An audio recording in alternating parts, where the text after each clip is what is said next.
Our edition of Fineprint with the protests that have taken over the world. People are out on the streets in over 80 cities protesting against the death of 22-year-old Mahsa Amini. Amini had died in police custody in Iran. Her crime? Not wearing a hijab properly. Iranians have taken to the streets for the 10th consecutive night as the West Asian nation deals with its largest protests in years. But it is not just Iran that is protesting against Amini's death. Protesters have taken to the streets across the world. From London to Paris, Iran's anti-hijab protests have gone global. In West Asia itself, there were protests in neighboring Iraq, Turkey and Syria. Protesters rallied outside the United Nations consulate in Iraq's Kurdish region, holding up posters and photographs of Mahsa Amini. Demonstrators chanted "Women, Life and Freedom" as women took to the streets calling for justice.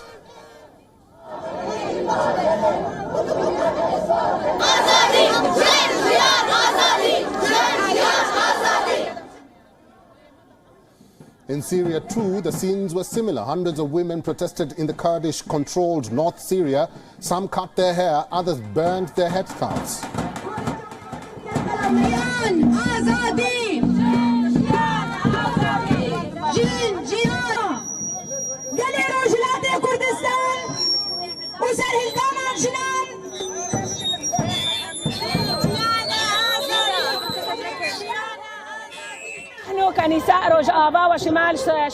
We, women of Rojava and northeastern Syria, protested today to condemn the killing of martyr Mahsa Amini from Saqqez city in Iran. We back the peaceful Iranian protest and we hope that states and organizations defend women's rights.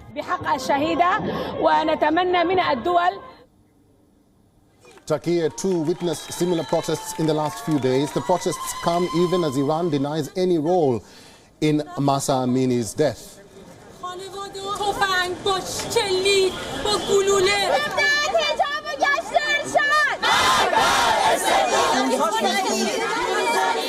But not just West Asia. The protests have spread to Europe too. In London, clashes erupted outside the Iranian embassy. Protesters clashed with security forces as riot police were deployed to the scene of the clashes.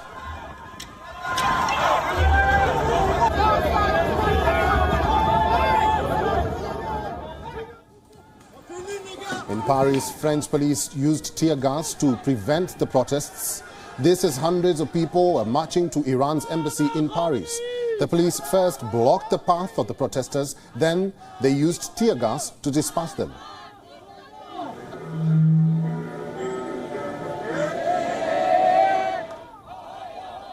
In Greece, Iranian women cut off their hair and burned their hijabs, with many of them chanting "Mad, mad dictator." Men too joined women in the protests, shaving off their hair.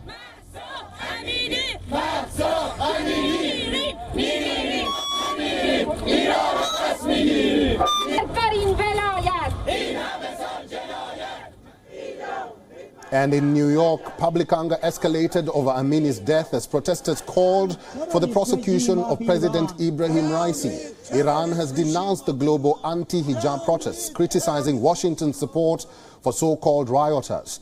Tehran has also slammed the British and Norwegian ambassadors over what it called interference and hostile media coverage. Down with Raisi! Down with Khamenei! Down with Raisi! Tutan Kheshmeshe! Akhun bayad Kheshmeshe! Khamenei! Down with Raisi! And for more on this, we have with us Anne-Elisabeth Moutet from Paris. Anne-Elisabeth Moutet is a journalist and also a political commentator. Anne-Elisabeth, welcome to the program. These protests are seemingly turning out to be revolutionary. What do you say about, the globe coming around and supporting Iran? Supporting the women of Iran, I should say, not Iran itself.